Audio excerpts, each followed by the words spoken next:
నేను అనగా కొమ్ము మధుబాబు సన్నా వెంకయ్య మాజీ సర్పంచి. నేను ఈ గత ఎన్నికల్లో 5వ వార్డు జనరల్ ఎస్సీ జనరల్ వస్తే ఓసీ వార్డు మీద నిలబడ్డా. అయితే ఈ మాలపల్లి 99% ఉన్న మాలపల్లి నువ్వు 1% ఉన్న ఒకరివి, నీ వల్ల ఏమైద్దిరా, నువ్వు మాదిగోని సపోర్ట్ చేస్తున్నావు, మాదిగోని పుట్టినవా నా కొడకని నన్ను భయభ్రాంతులకు గురి చేసి నిన్ను చంపుతారు, నువ్వు ఒక్కని వేరే నా కొడక, ఈ మాలగూడ ఉంది, నీ ఇల్లు శ్మశానం చేస్తామని మమ్మల్ని బెదిరించడం వల్ల 5వ వార్డుగా ఉన్న నేను 4-5 రోజుల నుంచి అక్కడనే ఓసీల దగ్గర బండుకొని 4-5 రోజులు అక్కడనే ఉన్నా. వాళ్ళందరూ మమ్మల్ని భయభ్రాంతులు గురి చేస్తుంటే సర్పంచ్ గారు పోయిన సంవత్సరం గోపిరెడ్డి వెంకరెడ్డి గారి ఇంట్లోనే 4-5 రోజులు పండుకున్నా. ఓటింగ్ రోజు నేను వచ్చి అక్కడ ఉన్న 4 వార్డుల మీద లేకుండా ఈ నా కొడుకుని మాలపల్లిలో ఉన్న ఈ నా కొడుకుని ఓడియాలని కొంతమంది అందరూ వచ్చి నా యొక్క 5వ వార్డు మీద ఉన్న ఏజెంట్లను కూడా వచ్చి దౌర్జన్యంగా వచ్చి దొంగ ఓటింగ్ చేయడానికి రిగ్గింగ్ చేయాలని చూసిర్రు. అయినా నేను అభ్యర్థిని ఆయన ఒక్కరిని కూడా నేను నిలబడి ఆడ గెలిపించుకున్నందుకు జీర్ణించుకోలేక బాగా తాగి వచ్చి నేను ఓటింగ్లో ఉన్న సమయంలో నా ఇంటి మీదకి వచ్చి ఈ నా కొడుకు అరవై 3 ముక్కలు చేస్తాం, ఈయన పిల్ల నీ అమ్మని చంపుతాం, ఈ నా కొడుకు అటెందుకు ప్రచారం చేసిండు, ఈడెందుకు నిలబడ్డా ఈ నా కొడుకు అని అంటే ఆ భయభ్రాంతులతో మా అమ్మ కౌంటింగ్ కాడికి పరిగెత్తుకున్న క్రమంలో బీబీడౌన్ అయ్యి ఒక కాలువలో పడి ఖాళీ వీపోయింది మా అమ్మది.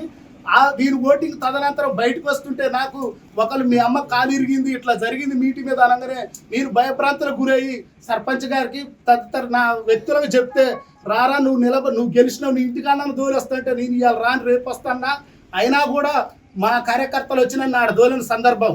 ఆ సందర్భంలో మరలా మళ్ళీ 20 మంది కొలకొలపల్లి వీరబాబు, లక్ష్మణ, బాలకృష్ణ, సన్ని అనే ఒక 20 మంది నా కొడుకు వచ్చిండి ఇప్పుడు నేను చంపాలని నా ఇంటి మీదకి వచ్చి తిడుతుంటే ఆ యొక్క సందర్భంలో నేను ఒక్క ఉన్న వ్యక్తిని కాబట్టి భయభ్రాంతులకు గురైతే నా పిల్లం ఆ గంజాయి ఉన్న కొంతమంది క్యాండిడేట్ల వల్ల భయపడి గోపాల్ రెడ్డికి ఫోన్ చేస్తే మా యొక్క పార్టీ కార్యకర్తలు కొంతమంది వస్తున్న క్రమంలో అక్కడ ఈ నా కొడుకులు ఇప్పుడు దొరికిర్రా, వీళ్ళని చంపుదాం రాని కర్రాలతో రాడ్లతో బెదిరించి వాళ్ళని అటాక్ చేయడం జరిగింది. ఆ సందర్భంలో అన్నం రామిరెడ్డి గారిది చెయ్యి ఫ్రాక్చర్ అయింది. అదేవిధంగా గోపిరెడ్డి కృష్ణారెడ్డిది, శాసల వెంకన్నది, వాళ్ళందరికీ బలమైన గాయాలు తగిన నిప్పు కొరకాసులతోని రాడ్లతోని కారాలతోని అటాక్ చేసిన సందర్భం. ఆ భయానికి నేను నైట్ వేరే వాళ్ళ ఇంటి దగ్గర బండుకున్నా. 100కు 2 సార్లు నైట్ ఫోన్ చేసిన, పోలీసులు వచ్చి వెళ్ళిపోయారు అంతేగాని ఈ వ్యక్తి ఆడుండు ఏందనేది ఏం తీసుకోలేదు. అదేవిధంగా తెల్లారి కూడా నేను భయభ్రాంతులకు గురై నేను ఎక్కడో ఒక్కడ తలదాచుకుంటే తెల్లారి మా మధుగాడు మన కోసం మన పార్టీకి అండగా ఉండి వాడు మనకు చేసిండని మా కార్యకర్తలు అన్ని కులాలకు సంబంధించిన సిపిఎం కార్యకర్తలు నాయకులు అందరూ వచ్చి అమ్మని పరామర్శించడానికి మా అమ్మ ఇంటికి వచ్చినప్పుడు నేను అప్పుడు లేను భయభ్రాంతులకు గురై ఎక్కడో దాచుకున్నా. అలాంటిది వచ్చిన క్రమంలో ఈ నా కొడుకులు మళ్ళీ ఎందుకు వస్తున్నారు ఈ మాలపల్లి కానీ నేను మాలపల్లి వ్యక్తిని, అలాంటి వ్యక్తి తల్లిని పరామర్శించడానికి వచ్చిన వ్యక్తుల్ని అందరూ అడ్డగించి దాన్ని ఏదో రాధాంతం చేయటం కోసం కుల ఫీలింగ్. యాక్చువల్గా ఇది ఒక రైతు అని పేరు పెట్టారు కానీ ఇది సిపిఎం పార్టీ బీఆర్ఎస్ పార్టీకి సంబంధించింది కాబట్టి ఇది అర్థం చేసుకోకుండా ఏదో వాళ్ళు మాట్లాడినంత మాత్రం కరెక్ట్ కాదు. నా తల్లిని పరామర్శిస్తుంటే ఇందులో అన్ని కులాల వ్యక్తులు ఉన్నా కూడా ఓన్లీ టార్గెట్ ఓసీ కులస్తులు, ఎస్సీ ఎస్టీ అని పెట్టి చేయటం ఎంతవరకు సమంజసం అని నేను మనస్ఫూర్తిగా మీడియా మిత్రులకి, పోలీసులకి అందరికీ ముఖ్యంగా దండాలు పెట్టి చెప్తున్నా. 2019లో గత ఎంపీటీసీ ఎలక్షన్లో ఎస్సీ మహిళకి రిజర్వ్ అయితే ఆ రోజు కూడా మాలపల్లి నుంచి మా గెలుపును జీర్ణించుకోలేక సీసాలు, కర్రలతో, రాళ్లతో దాడి చేసిన పరిస్థితి. అదేవిధంగా 2025/14/12వ తారీఖున సాయంత్రం 8 గంటలకి ఎన్నికల ప్రక్రియ ముగినాక నారాయణగూడెం సర్పంచ్గా నన్ను గెలిపించిన పరిస్థితి. సర్పంచ్ అభ్యర్థిగా నా పేరు కాంపాడు వెంకటేశ్వర్లు, మునగాల మండలం, నారాయణగూడెం గ్రామం. తీసుకుంటారు తర్వాత పోలీస్ స్టేషన్లో కంప్లైంట్ చేసిరా? ఒకరు చేసుకున్నారా? ఏమైనా కేసు ఫైల్ అయిందా? మా మీద ఫైల్ అవుతుంది ఎస్సీ కేసు, మన వాళ్ళ మీద. వాళ్ళ మీద ఏమో మామూలు కేసు అయింది. అంటే కేసు ఫైల్ అయిందా కాలేదా? అయింది. ఎంతమంది మీద అయింది కేసు? అవతల యువతలు ఎంతమంది మీద అయింది, అవతల ఎంత 10 అవతల 10. 10 మంది.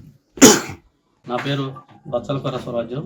నేను సిపిఎం పార్టీ జిల్లా కమిటీ సభ్యుని మునగాల. ఇక్కడ నారాయణగూడెంలో ఎస్సీ రిజర్వ్ సీటు కాబట్టి ఈ రిజర్వేషన్లో ఎస్సీలకు మాదిగల మధ్య రాజకీయంగా ఇక్కడ మాదిగలు ఎక్కువ సిపిఎం సపోర్ట్ ఉంటారు, మాలలో టీఆర్ఎస్కి అనుకూలంగా ఉంటారు. ఇక్కడ జరిగిన ఎన్నికల్లో రాజకీయ విధానంతో చూడాలి తప్ప కులపారం కాదు. ఇక్కడ అన్ని పార్టీలకు సంబంధించిన వ్యక్తులు అన్ని పార్టీలలో ఉంటారు. ఇక్కడ జరిగిన గొడవ కూడా సిపిఎం పార్టీ టీఆర్ఎస్ పార్టీల మధ్య తప్ప కులాల వ్యక్తులు కాదు. దీనిని మేము పూర్తిగా, ఎందుకంటే భారత రాజ్యాంగంలో రాసించిన దాన్ని మేము సిపిఎం పార్టీగా దళితుల పక్షాలు మేము పనిచేస్తాం. ఈ తరుణంలో కావాలని అవతల పార్టీ టీఆర్ఎస్ పార్టీ కార్యకర్తలు కొంతమంది కావాలని ఇది సిపిఎం పార్టీ పక్కన పెట్టి కులాల వారిగా పలాని రెడ్డిస్ గొడవ చేసారు, వాళ్ళ వల్ల మా మీద గొడవలు దాడిలేని చెప్తుంటారు. ఇది కరెక్ట్ కాదు. దీన్ని ఉన్నతాధికారులు, పోలీసులు కానీ, పత్రికా మిత్రులు, విలేకరులు కానీ అందరూ దీన్ని పరిశీలించాల్సింది ఏంటంటే ఇక్కడ రాజకీయంగా జరిగిన గొడవ తప్ప కులాల మధ్య కాదనేది మేము చెప్పడం జరుగుతుంది. దీన్ని ఖచ్చితంగా పోలీసు మిత్రులుగా, పోలీసు సార్లుగా వీళ్ళంతా ఏం చేయాలంటే మా అభిప్రాయం ఏంటంటే ఇది రాజకీయ దృక్పథంతో చూడాలని మేము కోరుకుంటున్నాం. కులాల మధ్య కాదు. మేము ఇక్కడ సిపిఎం పార్టీగా మేము శ్రీను కులం మాల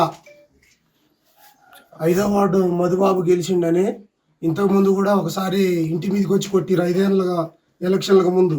ఇప్పుడు కూడా వచ్చి వాడిని చంపాలా చేయాలని కొమ్ము మధుబాబుని వాళ్ళ ఇంటి మీదకి వచ్చి కొడుతుంటే వాళ్ళ అమ్మకు దెబ్బలు తగిలినాయి. ఆ తర్వాతలో వాళ్ళ ఫ్రెండ్స్ కొంతమంది వచ్చి చూస్తే వాళ్ళ మీదకి పెరుగు రావాలి ఇంటి దగ్గరికి కారం, రాడ్లు, కర్రలు తీసుకొని వచ్చి వాళ్ళని కొట్టబోతే కొమ్ము రాంబాబు ఆపిండు. కారం గుప్పి కర్రలతో కొట్టబోతే రాంబాబు గద్దించి ఆగర్రంటే ఆగిర్రు. కొమ్ము మధుబాబుని అయితే చంపాలని చూస్తారు. నేను ఎస్సీ మాల, నేను గంజాయి తాగుతారు ఒక 6 దాకా. ఆ గంజాయి తాగి అసలు మనుషుల మీదకి కొట్టడానికి చంపడానికే సిద్ధమయ్యారు. ఇప్పుడు దీంట్లో మరి రెడ్డి సామాజిక వర్గం అనేది ఎందుకు వచ్చింది, అగ్రకులాలని చెప్పి వాళ్ళు మధుబాబు వాళ్ళమ్మ కాలు ఇరిగితే పరామర్శించడానికి పొద్దుటజాము వచ్చిరండి.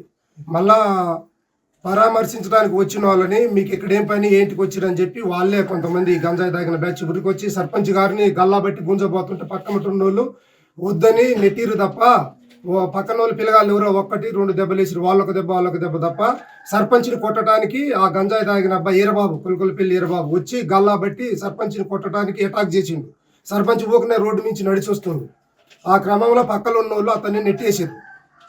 ఆల్రెడీ సర్పంచ్ని కొట్టాలనే చూస్తారు, సర్పంచ్ని కూడా చంపాలనే చూస్తారు. మాలో 5-6 కొమ్ము మధుబాబుని, సర్పంచ్ కోపిరెడ్డి వెంకటరెడ్డి గారిని చంపాలనే చూస్తారు. Live news, entertainment shows, movies, digital magazines తో పాటు మీ జిల్లా వార్తలను కూడా ఫ్రీగా చూడొచ్చు.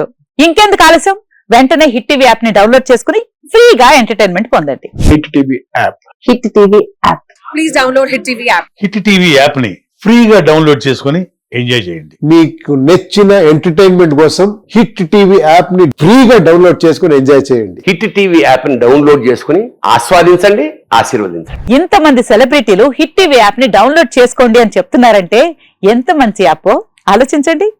అమెరికా అమెరికా అమెరికా అమెరికాలో చదవాలనుకునే వాళ్ళకి విశ్వసనీయమైన పేరు మన శౌర్య కన్సల్టెన్సీ. UK లో 1 year masters, UK లో 1 year masters, 2 years work permit up to 5 years visa. Contact Shaurya Consultancy. Contact 89851 89851.